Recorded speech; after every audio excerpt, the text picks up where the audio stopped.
Hi అండి, నమస్తే. Welcome back to Moni's kitchen. ఈరోజు మన కిచెన్లో వేడివేడిగా వెజ్ దమ్ బిర్యానీని షేర్ చేద్దాం అనుకుంటున్నాను. Chicken dum biryani already share చేశాను కదండి. ఎవరైనా కొత్త వాళ్ళు ఉంటే, చూడని వాళ్ళు ఉంటే ఒకసారి వెళ్ళి దాన్ని కూడా చూసొచ్చేయండి. వెజ్ అంటే ఇష్టపడిన వాళ్ళు కూడా ఈ దమ్ బిర్యానీని టేస్ట్ చేశారంటే ఒకటికి 2 ముద్దలు ఎక్స్ట్రానే తింటారు, కానీ తక్కువ మాత్రం అస్సలు తినరండి. అంత టేస్టీగా ఉంటుంది. ఓకే అండి, బిర్యానీ ఎలా ప్రిపేర్ చేయాలో చూసేద్దామా. మరి వీడియోలోకి వెళ్ళే ముందు కొత్తగా మన ఛానల్ని ఎవరైనా చూస్తున్నట్లయితే లైక్ చేయండి, షేర్ చేయండి, సబ్స్క్రైబ్ చేయడం మాత్రం మర్చిపోవద్దు. ఓకే అండి, ఎలా ప్రిపేర్ చేయాలో చూద్దామా. ఒక 2 పొటాటోస్, 2 క్యారెట్, ఒక 10 బీన్స్, చిన్న క్యాలీఫ్లవర్ అన్నీ నీట్గా క్లీన్ చేసుకొని మీడియం సైజులో కట్ చేసుకోవాలండి.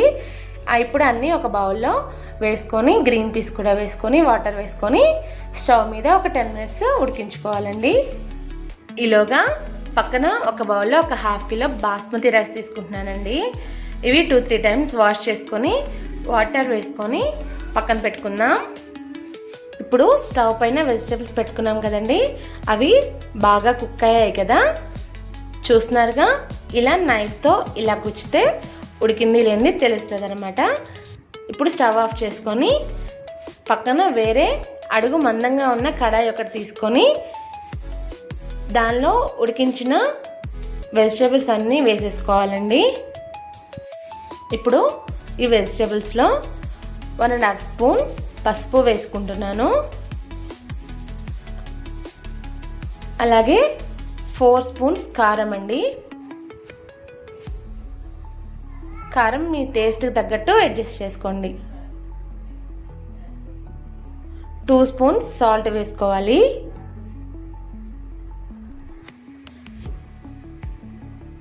1 స్పూన్ హోమ్మేడ్ బిర్యానీ మసాలా అండి.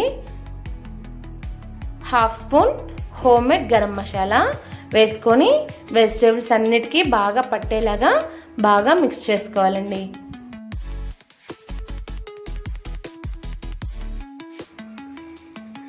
ఈ విధంగా బాగా కలుపుకొని దీనిలో 2 స్పూన్స్ ఆయిల్ వేసుకోవాలండి. 2 to 3 స్పూన్స్ వేసుకున్నా పర్వాలేదు. వేసుకొని బాగా మిక్స్ చేసుకోవాలి.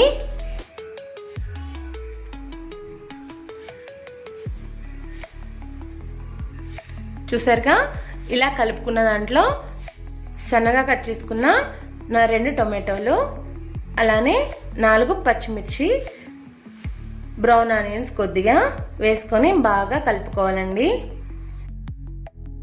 ఇప్పుడు ఇందులో 150 గ్రామ్స్ పెరుగు వేసుకోవాలండి. పెరుగు వేసుకొని బాగా కలుపుకోవాలి.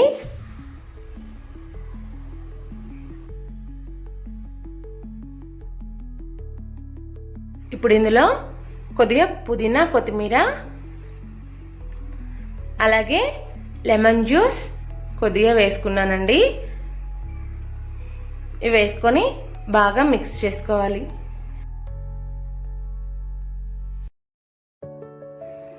ఈ విధంగా కలిపేసుకొని పక్కన పెట్టుకుందాం.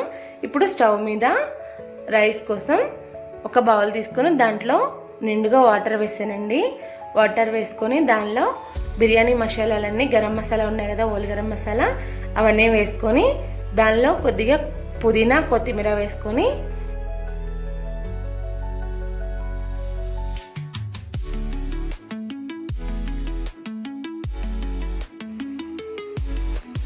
ఒక 6 to 7 స్పూన్స్ సాల్ట్ వేసుకోవాలండి.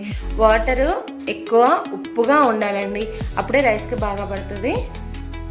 ఈ వాటర్ మరిగేలోగా పక్కన వెజిటేబుల్స్లో అల్లం వెల్లుల్లిపాయ పేస్ట్ వేసి బాగా మిక్స్ చేసుకోవాలండి. మిక్స్ చేసుకొని పక్కన పెట్టుకుందాం. ఇప్పుడు స్టవ్ పైన వాటర్ బాగా మరిగాయి కదండి.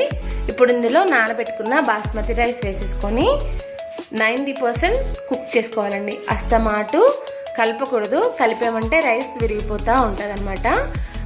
మనం చికెన్ దమ్ బిర్యానీకి చేసినట్లుగా 70, 80, 90% లాగా ఉడకడం కాకుండా డైరెక్ట్గా 90% కుక్ చేసుకోవాలండి. ఇది వెజ్ కాబట్టి 90% కుక్ చేసుకుంటే సరిపోతుంది. ఇంకో 10% దమ్ పెట్టినప్పుడు కుక్ అయిపోద్ది అనమాట.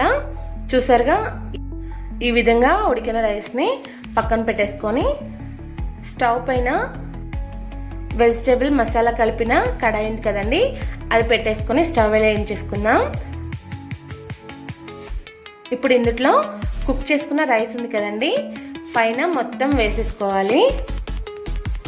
రైస్ అంతా ఇలా వేసుకొని మొత్తం సెట్ చేసుకోవాలన్నమాట పైన. ఇప్పుడు పాలల్లో కుంకుమ పువ్వుని 10 నిమిషాలు నానబెట్టానండి, ఆ పాలు పైన వేసేసుకుందాం. అలాగే బ్రౌన్ ఆనియన్స్ ఒక 3-4 స్పూన్లు నెయ్యి వేస్తున్నాను.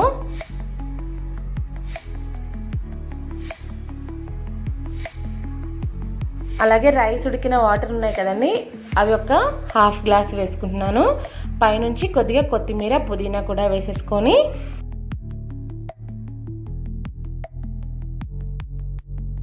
అలాగే పైనుంచి కొద్దిగా జాజికాయ పౌడర్ కూడా వేసుకుంటే ఫ్లేవర్ చాలా బాగుంటుంది అనమాట. వేసేసుకొని పైన లిడ్ పెట్టుకొని క్లోజ్ చేసుకోవాలి. ఇప్పుడు స్టవ్ పైన పాత దోసల పానం ఉంటుంది కదండి, అది పెట్టేసుకొని ఈ కడాయిని దానిపైన పెట్టుకొని 10 మినిట్స్ హై ఫ్లేమ్లో 10 మినిట్స్ లో ఫ్లేమ్లో పెట్టి కుక్ చేసుకోవాలండి.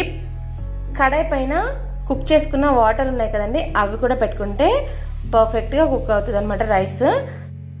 చూసారు కదా, 20 మినిట్స్ తర్వాత చాలా అంటే చాలా పర్ఫెక్ట్గా కుక్ అయిందండి.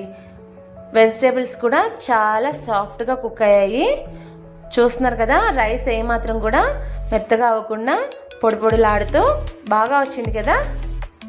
చాలా అంటే చాలా పర్ఫెక్ట్గా ఉంది. ఈ విధంగా మీ ఫ్యామిలీ మెంబర్స్కి చేసి పెట్టారనుకోండి, కన్ఫామ్గా మంచి మంచి కాంప్లిమెంట్స్ కన్ఫామ్గా వస్తాయండి. చూస్తున్నారు కదా ఎంత బాగా వచ్చిందో. దీన్ని ఇప్పుడు డిష్ అవుట్ చేసుకుందాం. చూసారు కదా, ఈ విధంగా మీ ఇంట్లో వాళ్ళకి చేసి పెట్టండి. చేసి ఎలా వచ్చిందో కింద కామెంట్ చేయండి. ఓకే అండి, వీడియో నచ్చిందని అనుకుంటున్నాను. నచ్చితే లైక్ చేయండి, షేర్ చేయండి, సబ్స్క్రైబ్ చేయడం మాత్రం మర్చిపోవద్దు. మరో రెసిపీతో నెక్స్ట్ వీడియోలో మళ్ళీ కలుద్దాం. బాయ్ అండి.